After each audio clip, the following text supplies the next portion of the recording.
باللہ من الشیطان الرجیم بسم اللہ الرحمن الرحیم۔ میرے نہایت قابل احترام اساتذہ کرام اور ہم وقت طالب علم ساتھیوں، آج کے ایوان میں عنوان گفتگو ہے سیرت امام مالک رضی اللہ تعالیٰ عنہ۔ امام مالک کا پورا نام امام دار الہجرت امام مالک بن انس بن مالک بن ابی عامر بن عمرو ہے۔ آپ کی کنیت ابو عبداللہ ہے اور مدینہ شریف کی نسبت کے وجہ سے آپ کو المدنی کہا جاتا ہے، اور فقہ میں مہارت کی رکھنے کی وجہ سے آپ کو الفقیہ کہا جاتا ہے، اور آپ کا ایک لقب دار الہجرت بھی ہے۔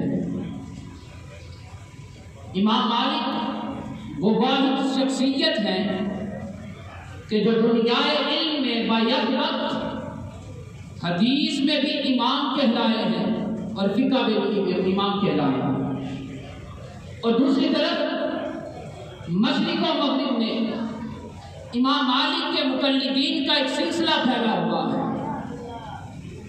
دوسری طرف امام مالک وہ شخصیت ہے کہ جو امہات کتب احادیث میں سے کچھ احادیث ایسی ہیں کہ جن احادیث کا سلسلہ سند امام مالک تک جا پہنچتا ہے۔ امام مالک کے سال ولادت میں مورخین میں اختلاف پایا جاتا ہے۔ یحییٰ بن کبیر کہتے ہیں، جو آپ کے تلمیذ رشید ہیں، آپ فرماتے ہیں کہ امام مالک 93 ہجری میں پیدا ہوئے، اور شاہ ولی اللہ فرماتے ہیں کہ آپ شکم معاصر میں عام روٹین کے خلاف 3 سال تک رہے۔ آپ کے اساتذہ میں زیادہ تر علماء دین اور بزرگان دین مدینہ سے تعلق رکھتے ہیں۔ علامہ زرقانی لکھتے ہیں، آپ فرماتے ہیں کہ آپ نے 900 سے زیادہ علماء سے علم دین حاصل کیا، اور آپ تحصیل علم میں اس قدر شوق رکھتے تھے کہ زمانہ طالب علمی میں آپ کے پاس زیادہ مال نہ تھا، کتابیں خریدنے اور تدریس کا آغاز کیا، اور آپ حدیث کا سبق پڑھانے سے پہلے غسل کرتے، خوشبو لگاتے، اچھے کپڑے پہن کے اچھے کپڑے زیب تن کر کے ایک تخت پہ براجمان ہوتے، اور نہایت ہی عجز و انکسار سے حدیث کا سبق پڑھاتے اور اپنا پہلو نہ بدلتے۔ عبداللہ بن مبارک بیان کرتے ہیں، آپ فرماتے ہیں ایک دن میں آپ کی بارگاہ میں حاضر ہوا اور پوچھا کہ آپ حدیث پاک کا سبق پڑھا رہے تھے، تو دیکھتے ہیں کہ آپ کے چہرے کی رنگت بدل گئی، رنگ متغیر ہو گیا۔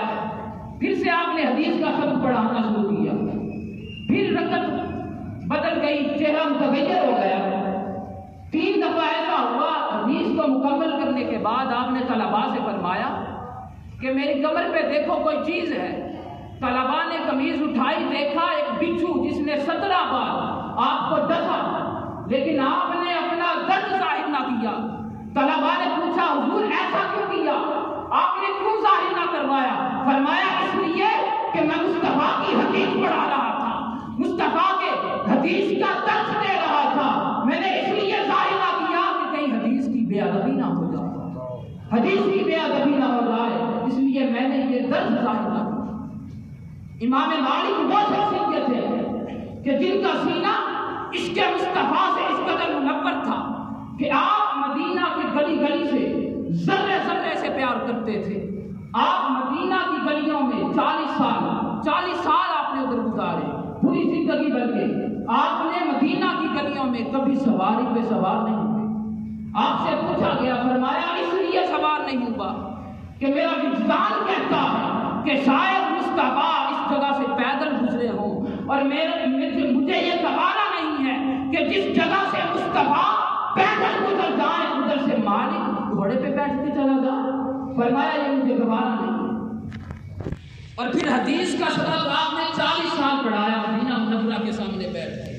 تو محدثین لکھتے ہیں کہ ایک دن بھی ایسا نہ آیا کہ آپ کی حدیث کے کتاب کے برق بجنے کی بھی آواز آئی. تو جب انسان میں ایسی محبت آ جاتی ہے, مصطفیٰ کا ایسا پیار آ جاتا ہے, جب انسان مصطفیٰ کی محبت میں ڈوب جاتا ہے, اپنا تن من دھن مصطفیٰ کی جان پہ قربان کر دیتا ہے, تو پھر مولا بھی فرماتا ہے, مولا مالک بنا کے فرماتا ہے, مولا کر فرماتا ہے ان الذین آمنوا وعملوا الصالحات سیجعل لهم الرحمن ودا. اے مالک تو نے دنیا میں لوگوں کے دلوں میں میری محبت پیدا کی, میرے مصطفیٰ کا پیار پیدا کیا. کیا سن, اب قیامت تک لوگوں کے دلوں میں تیری محبت کرنا پیدا کرنا مولا کا کام ہے. اب قیامت تک تیری نام کے ڈنکے بجتے رہیں گے. اب جس کے سامنے تیرا نام آتا چلا جائے گا وہ ادب سے سر جھکاتے چلے گا. آپ نے 14 ربیع الاول 179 عیسوی میں وصال فرمایا. اللہ پاک کی بارگاہ میں دعا ہے کہ اللہ پاک ہمیں ائمہ اربعہ کی سیرت پر عمل کرتے ہوئے اپنی زندگی گزارنے کی توفیق عطا فرمائے. وما علینا